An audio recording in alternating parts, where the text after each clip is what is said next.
7.7 La Palma Radio, en toda la isla.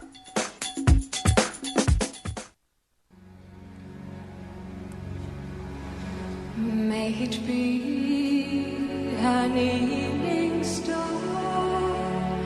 shines down upon. Aquí comienza Mariposa, May it be when dark un programa dedicado a nuestro bienestar y salud. heart will be true. You walk alone. Un programa de Maripaz Magdalena con la colaboración de Salud Mental La Palma y Caja 7.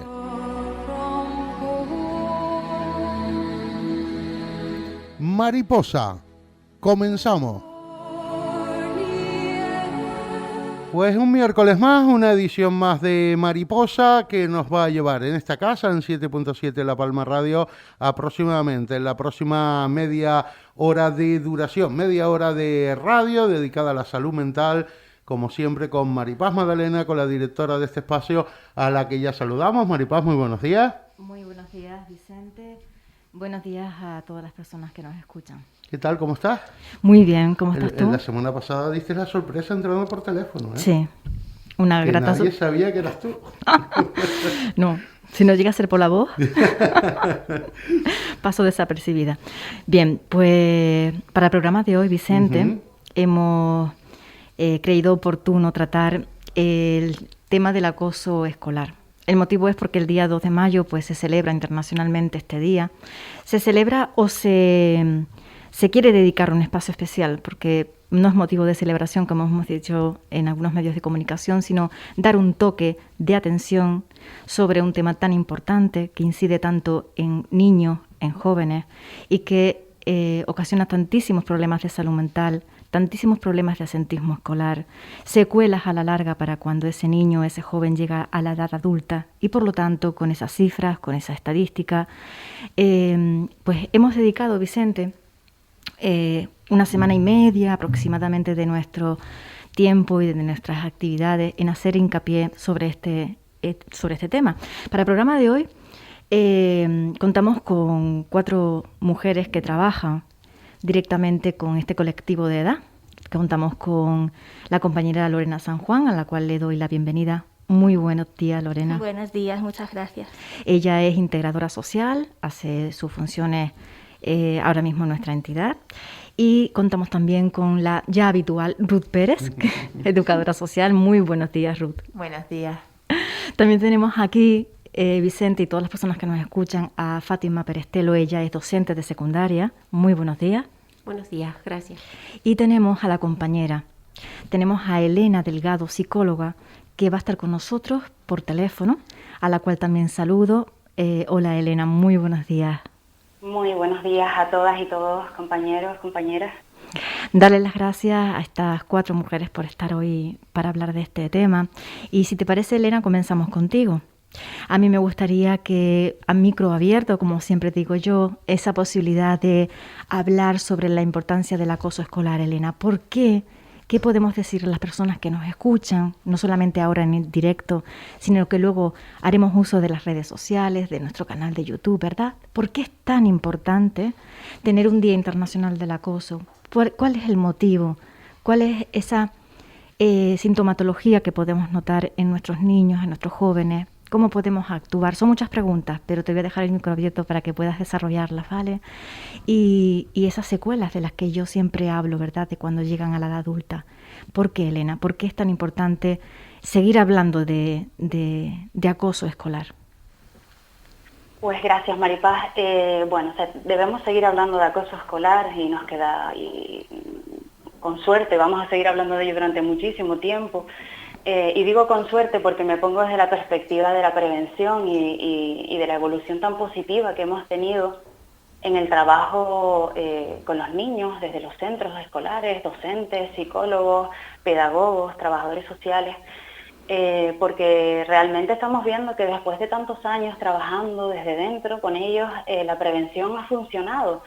y son ellos mismos los que nos están dando las lecciones de una situación en la que estamos evolucionando hacia positivo. Estamos viendo ya resultados donde todo este trabajo que venimos haciendo, al menos en Canarias, desde el año 2006, que empezamos a trabajar con protocolos propios de intervención, detección y prevención en el acoso escolar en todos los centros de Canarias, ya estamos viendo resultados de esos primeros pasitos que íbamos dando en este año, ¿no? Y bueno, pues esta es una realidad triste que nos hace sufrir tanto a las familias como a las niñas y los niños, pero que tenemos que seguir hablando de ella porque no es algo de ahora. El acoso escolar, bueno, pues como muchas otras posibles situaciones de violencia juvenil que se manifiestan, no es de ahora, es una realidad que viene desde hace muchísimos años, pero que gracias al trabajo de muchísimos profesionales pues hemos podido ponerle nombre y hemos podido empezar a trabajarlo desde la prevención, desde los centros, dentro del grupo de iguales, que es quizás el foco más importante para poder llegar a ellos y erradicar estos comportamientos, ¿no? Que hacen tanto daño y hacen sufrir tanto a los niños y a las niñas. Y bueno, pues vamos a seguir hablando de esto como se viene tratando desde hace muchísimo tiempo, pero ahora ya con las herramientas, con los recursos, con las ganas y sobre todo con una generación de niñas y de niños que vienen apostando por una convivencia en positivo, por una cultura de paz, de valores. Y yo me quedo con ese mensaje de esperanza. De verdad que después de tantos años trabajando en este campo, estoy muy contenta y muy satisfecha con la respuesta que hemos tenido todos, tanto los profesionales, pero sobre todo las familias y las niñas y los niños. Sí, Elena, y abrimos un debate, si te parece, o podemos comenzar a hablar, porque cuando tú hablas de que es un problema que siempre ha existido, es verdad, y ahora mismo es un problema que siempre se ha existido, que se ve incrementado, pues por lo que es el ciberacoso, con ese uso, a veces abuso, de redes sociales entre los niños y adolescentes, ¿verdad? Con lo cual hay más añadidos en los cuales poder trabajar. Y es verdad que hemos hablado mucho de que cuando nos encontramos, ¿verdad?, compañeras con situaciones en las que existe un problema de convivencia en el aula, que luego se extrapola fuera del aula entre estos jóvenes que tienen un desencuentro, ¿verdad? Cuando se trabaja nos sorprendemos mucho porque a lo mejor descubrimos que ellos mismos no conocen las herramientas necesarias para tener otro tipo de comunicación entre ellos.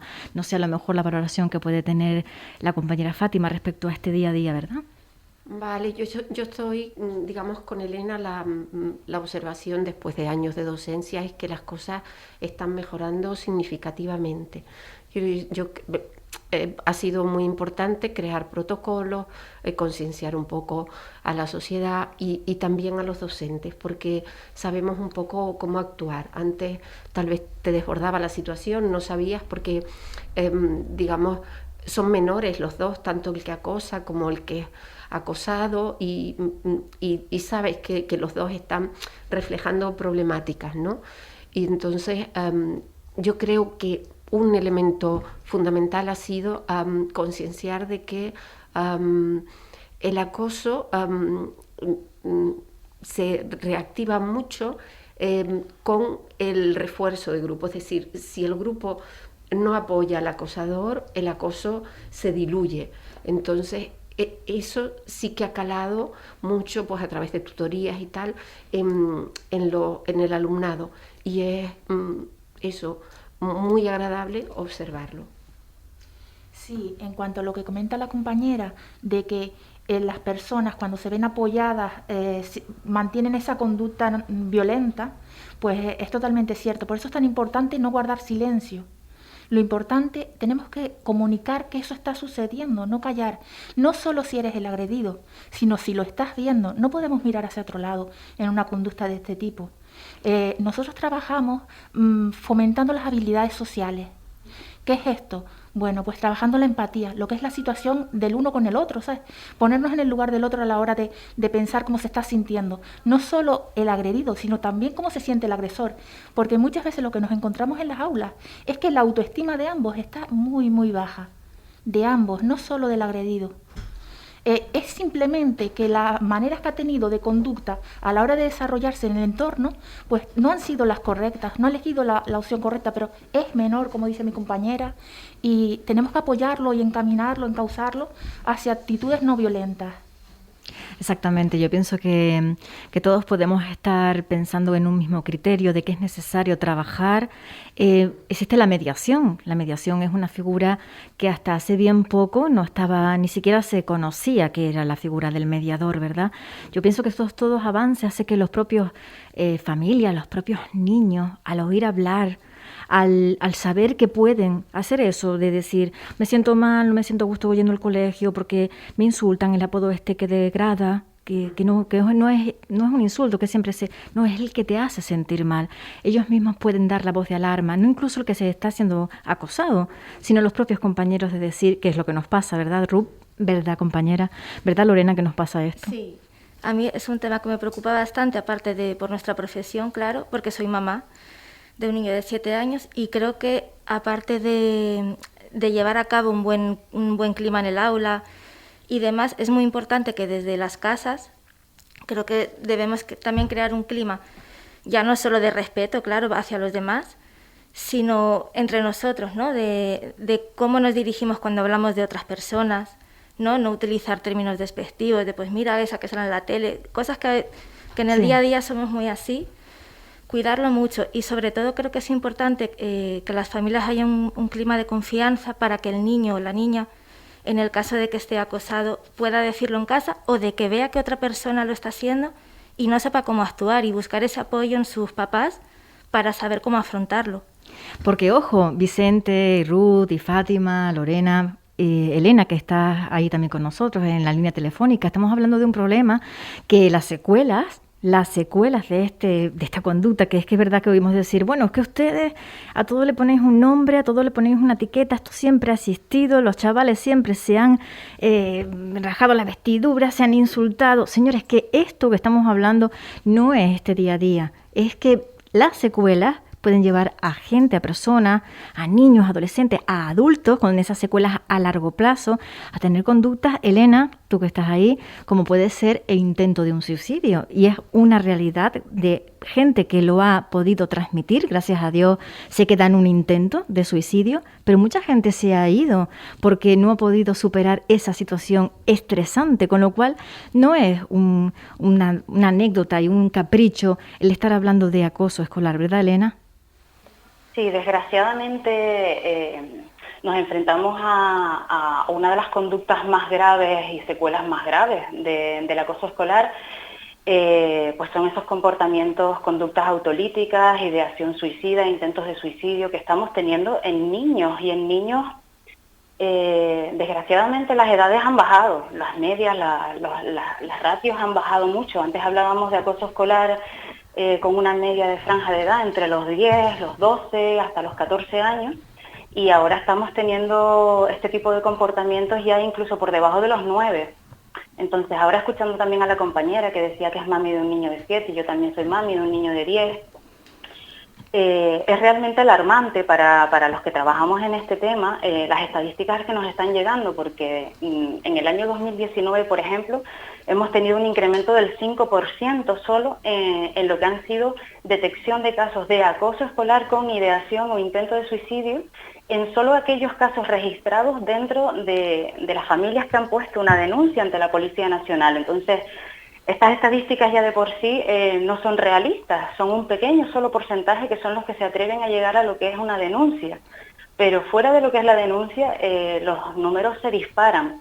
Y no es que quiera ser alarmista con esto, pero sí es cierto que hemos pasado de una situación de acoso escolar en la que hace 15 años hablábamos de lo que era dar una patada, un puñetazo, un insulto, ningunear o inventar mentiras de la compañera o del compañero de clase. Y ahora hemos pasado a una situación en la que es cierto que se ha reducido el acoso escolar grupal, ya cada vez es menos el acoso en grupo, y hablamos de grupos cuando hablamos de más de 5 menores contra otro, de manera individual y con intencionalidad, pero sí que aumente un 5% la ideación suicida y los comportamientos autolíticos es muy grave, muy grave. Incluso también ha ido aumentando la agresión de tipo sexual y sobre todo, como decía antes Maripaz, el uso o el mal uso de las redes sociales para desarrollar este tipo de comportamientos violentos hacia los compañeros. Sí, porque cuando hacemos uso de una red social que nos permite mantenernos en el anonimato, es un medio de comunicación impersonal, totalmente impersonal. Ahí podemos dar rienda suelta a todo lo que vemos nosotros en los medios de comunicación de manera continua. O sea, no podemos estar diciendo que lo que ocurre en otros escenarios no va a ocurrir en nuestro escenario, ¿no? Tendremos que ponernos en preaviso de lo que ocurre en otros escenarios para que en nuestro escenario, en nuestro contexto pequeño de la isla de La Palma, no ocurra. Pero es verdad que el ciberacoso ahora mismo se ha convertido en un punto de inflexión en cuanto a la actuación que se hace del propio acoso. Esas llamadas que se tienen que hacer a los cuerpos de seguridad del Estado, porque vienen esos llamamientos de que voy a ir a tu casa, te voy a agredir. Esto nos suenan a todos. Cuando hablamos de niños, yo también tengo un niño de 10 años que hace un uso de estas redes sociales, con lo cual también hacer un llamamiento a esos padres y a esas madres de que hay que estar de continuo pendiente de lo que hace nuestro niño, nuestro joven en la red social, porque son niños, desde su verdad, a lo mejor Fátima, desde su ignorancia, desde su inocencia, el dejarse engañar a lo mejor por una persona que tenga otra edad, que sea más adulto que nuestro hijo, todo esto está ocurriendo. Sí, sí que ocurre, pero yo confío mucho en, digamos, en el trabajo de aula y en el trabajo familiar. Yo creo que todo lo que se pueda ir resolviendo a nivel familiar, luego pues no hay que resolver a nivel de aula, sí, o no hay que resolver a nivel de otras administraciones. Y las redes sociales están ahí, se usan, y es un poco trabajar también la comprensión, por si lo sufren, de lo que está pasando a la otra persona. Cuando una persona necesita insultar, necesita maltratar al otro, esa persona tiene un nivel de sufrimiento interno X, por lo que sea, o no ha tenido límite. Entonces, pues cuando comprenden eso, tal vez se rebaja el nivel de sufrimiento que genera el insulto. Solo eso. Sí, el trabajar la comprensión, el trabajar que las personas puedan tener un análisis del comportamiento que desarrollan. Todo esto es lo que se suele hacer cuando trabajamos en mediación, ¿verdad, Ruth? Sí, también quería puntualizar, disculpen, quería puntualizar que las conductas, el manejo de las nuevas tecnologías muchas veces para los familiares es muy complejo. Hay una brecha digital que está ahí, en la que muchos familiares, por mucho que quieran, no pueden controlar lo que los hijos ven por internet. Entonces, creo que debería ir más la educación a que los propios jóvenes utilicen la herramienta de manera consciente y de manera reflexiva, que más a intentar que las personas más mayores tengan que reciclarse en este campo, porque muchos ni tienen acceso ni siquiera a internet. Entonces eso también es de valorar y es muy complejo. Sí, complejo, por eso es importante, compañeras, que se controlen los tiempos en los cuales niños y jóvenes están en redes sociales. Eso es muy importante, los tiempos, ¿no? O sea, que no sea una manera de vida, un hábito, sino que sea una recompensa, un tiempo de interacción incluso con los compañeros de clase. Los tiempos, es que muchos padres nos hacen llegar casos, ¿verdad?, donde dices que mi hijo no se separa de esta consola, que mi hijo no se separa de este juego. De hecho, aprovecho para comentar que Elena va a participar en las primeras jornadas que tendremos oportunidad de hacer junto con Radio Beca. Ella va a ser una de las personas que facilitarán estas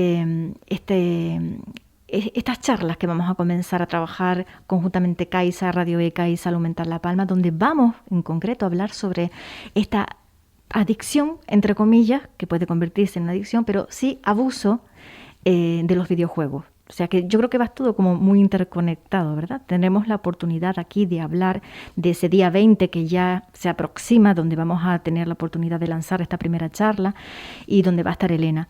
Y sobre este tema, Elena, quisiera saber tu impresión acerca, ya que va a ser un tema que vamos a tratar ese día 20, de esa interconexión que puede haber en ese uso, en ese abuso de esas redes sociales. Pues como bien decías, Maripaz y Ruth también, utilizaremos esta charla sobre todo para una cosa muy importante, que es acercar, como bien decía Ruth, pautas de uso no solo para las familias, sino sobre todo para los menores, porque es muy importante, por un lado, dotar a padres y madres de recursos, de estrategias y de habilidades sobre cómo enseñarle a los niños a exponerse a las redes, pero también cómo ellos a su vez formar a sus propios hijos sobre cómo hacer uso de las mismas, porque al final, como decía Ruth, muchas veces los padres ni siquiera se manejan, no saben acceder a estas tecnologías y nuestros peques prácticamente nacen con la tecnología, ¿no? Entonces es un poco trabajar en ambas líneas, es un trabajo en paralelo, importantísimo, porque actualmente el problema que tenemos es que trabajamos desde la prevención, pero vemos que la prevención a través de las tecnologías no está llegando, y precisamente es porque no tenemos la formación o la preparación desde la propia unidad familiar para sentarnos con nuestros hijos, y muchas veces las preguntas que más nos repiten los papás y las mamás es, ¿puedo dejarle el móvil a mi hijo? ¿Con qué edad puedo dejarle el móvil a mi hijo? ¿Puede mi hijo hacer uso de un videojuego? ¿Puede hacer mi hijo uso de las redes sociales? Y son preguntas que quizás sean las primeras que nos van a poder ayudar, además en esta época en la que vivimos, ¿no? de la informática, de las tecnologías, y la gran pregunta, ¿no? De ¿a qué edad puede mi hijo tener un teléfono móvil? Pues tendremos oportunidad de, en esa charla fórum del día 20, sí tratar estos temas en concreto, Elena. De hecho, es una charla que son los propios padres los que la piden, pues porque están un poco desbordados, preocupados, no saben poner límites, no han aprendido tampoco poner límites a algo que realmente es nuevo. El confinamiento, tenemos que decir también que en época de confinamiento hemos hecho uso todos y todas de lo que son las redes sociales para por poder estar conectados, o sea, poder estar cerca de nuestro grupo de iguales. Han hecho una labor importante para que estemos conectados incluso ellos, ¿verdad? El día 10 también vamos a tener en el Eusebio Barreto, aprovecho para hacer la publicidad, la presentación con el grupo de padres de ese instituto de estas jornadas, de estas charlas, que hablaremos intensamente, también han sido solicitados por ellos porque nuevamente están preocupados por el tema del uso o abuso de las redes sociales. Quedan muy poquitos minutitos, como los protagonistas son ustedes. Me gustaría hacer una reflexión ya final. Empezaremos, por ejemplo, por la compañera Lorena, que es la primera vez que está con nosotros aquí en Mariposa, acerca de esa visión que podemos darle en estas charlas, a lo mejor a esos padres, a esas madres que deben realmente aprender a manejar estas situaciones nuevas. Sí, yo creo que es que cuando uno es madre, además te encuentras que estás como que aterrizas en la tierra y no sabes qué hacer en muchos momentos. Y creo que sí que es importante desde los profesionales, de los centros educativos y demás, un poco de pautas para cómo actuar si te encuentras que tu hijo está siendo acosado o si te das cuenta que otro lo está haciendo.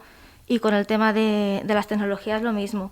Además hay mucha presión de, pues es que fulanito ya tiene una Play o es que menganito usa el móvil, y poner límites es muy complicado. Estaría muy bien unas pautas.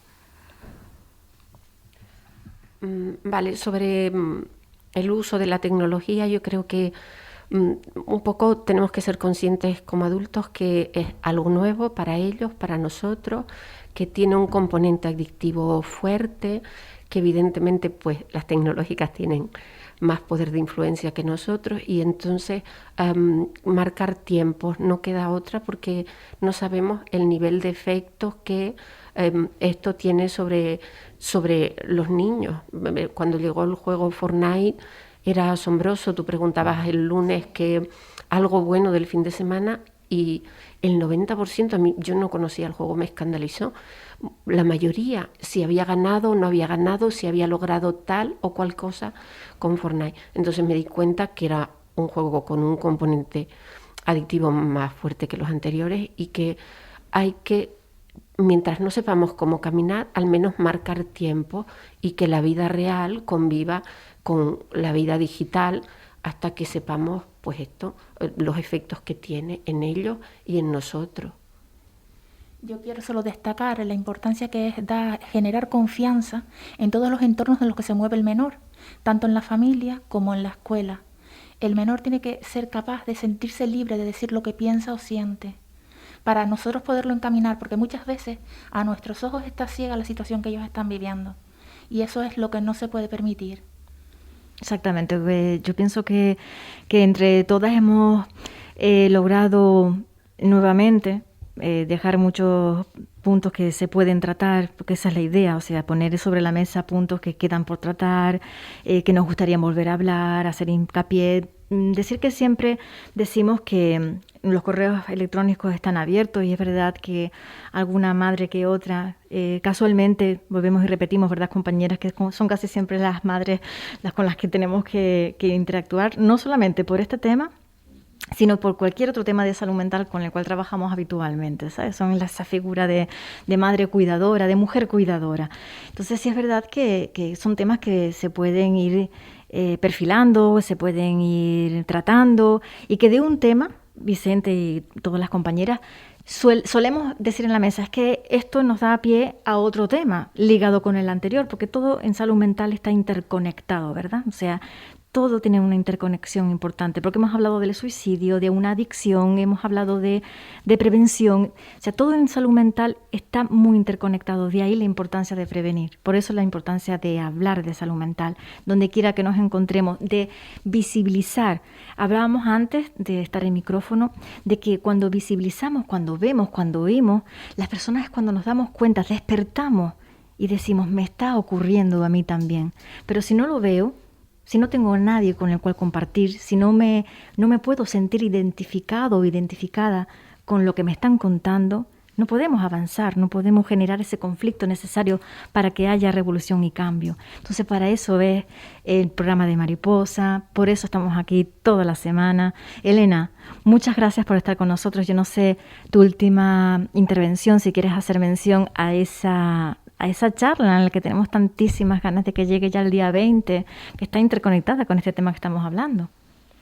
Sí, quizás dar un mensaje de calma y de paz a las familias y comentarles, decirles, recomendarles que ese miedo, esa incertidumbre o inquietud ante las redes sociales, yo siempre digo que es una señal de que vamos por buen camino, porque nos quiere decir que nos estamos no solo preocupando, sino ocupando, ¿no?, de hacerlo bien, y que vivimos en una etapa en la que ser padre y madre significa decir que no a muchas cosas, y en esta etapa nos va a tocar decir que no a muchas respuestas tecnológicas con nuestros hijos, pero que eso forma parte de ser papá y mamá, y que sobre todo es un mensaje de esperanza, que lo estamos haciendo bien y que esa preocupación ya nos guía el camino hacia donde trabajar.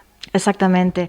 Y hemos tenido la posibilidad, compañeras, alguna vez que otra aquí, Vicente, de decir que las tecnologías están para usarlas, para tener un buen uso. De hecho, hemos comentado que con el confinamiento, con la pandemia, con la incapacidad de ese contacto físico, tenemos en nuestras casas a niños y jóvenes y nosotros mismos que hemos aprendido habilidades que antes pensábamos que íbamos a desconocer toda la vida. Editar, canal de YouTube, el Facebook, que nos ha servido y nos sirve institucionalmente hablando, educativamente hablando, las plataformas virtuales para hacer ese contacto, ese trabajo que antes tendríamos que desplazarnos fuera de la isla de La Palma. Tendríamos, por ejemplo, en Salud Mental Canaria, que ir una vez al mes o a Tenerife o Gran Canaria o donde están los compañeros.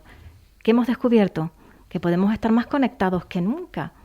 No hemos visto en Salud Mental Canaria muchísimas más veces que antes de la pandemia. O sea que ese lado, extrapolarlo hacia el lado positivo, ¿verdad?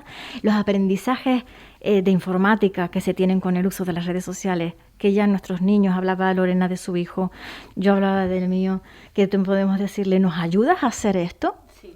Y ellos saben y aprendemos de ellos. Es increíble, ese es el lado positivo de la nueva era que estamos viviendo, ¿verdad? Bueno, pues les emplazamos a todos para que nos puedan escuchar el próximo miércoles, que tenemos algo preparado, Vicente, porque nuestra entidad conmemora el 23 aniversario y nos gustaría hacer algo aquí contigo, ya que nos abres tus puertas cada miércoles pues para celebrar eso, ¿no? Nuestro 23 aniversario de Salud Mental La Palma, que ya son números. Son 23 años, que son muchos, ¿eh? Sí, sí, 23 años de trabajo. Entonces Y queremos ojalá hacer... que otros 23 más como mínimo, ¿no? Sí, con este equipo de gente, pues como no echar para adelante. Gracias a todas las personas que nos escuchan y a las compañeras todas. Pues gracias a nuestras invitadas en la mañana de hoy, gracias Maripaz, hasta aquí hemos llegado en este Mariposa, en este miércoles. Recuerden que dentro de 7 días volvemos, además con la celebración, como decía Maripaz, de ese 23 aniversario. Una pausa para la publicidad.